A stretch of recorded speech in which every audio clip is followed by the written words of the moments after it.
வணக்கம். வெள்ளம் வெள்ளமறியாமல் தங்கராஜ்.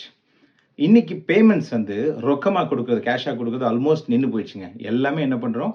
மொபைல் ஃபோன யூஸ் பண்ணி யுபிஐ யூனிஃபைட் பேமெண்ட் இன்டர்ஃபேஸ் வந்த பின்பதாக இது ஒரு பெரிய மாற்றத்த உண்டாயிருக்கு. இன்னைக்கு சின்ன சின்ன கடை கூட மொபைல் ஃபோன்ல நீங்க சார் ஸ்கேன் பண்ணி பே பண்ணுங்கன்னு சொல்ற அளவுக்கு வந்துட்டாங்க. இதுல எந்தெந்த நிறுவனங்கள் முன்னணியில் இருக்குங்கிறத இங்க தகவல் குடுத்திருக்கோம் பாருங்க. ஃபோன்பே, கூகுள் பே, ஜிபேன்னு சொல்லுவாங்கல்ல, அது பேடிஎம். இந்த 3 தான் லீடர்ஸா இருக்காங்க.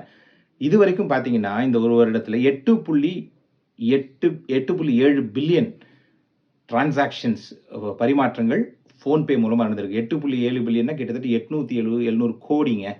அது எவ்வளோ ரூபாய் இருக்கு? 12.7 லட்சம் கோடி ரூபாய் இருக்குது. அதுக்கு அடுத்தபடியா கூகுள் பே இருக்கிறது பார்க்குறீங்க. கூகுள் பேல பார்த்தீங்கன்னா, அதுவும் கிட்டத்தட்ட 7 லட்சம் கோடி பக்கம் பேமெண்ட்ஸ் ஆயிருக்கு. ஸோ இந்த மாரி யுபிஐ உடைய பயன்பாடு அதிகரித்து வருவதை தெரிந்து கொள்ளுங்கள். அதை பயன்படுத்தும்போது கவனமாக பயன்படுத்துங்கள். இந்த மாரி தகவலை தெரிந்து கொள்ள பாருங்கள். நன்றி. வளம் வளமறியாவல்.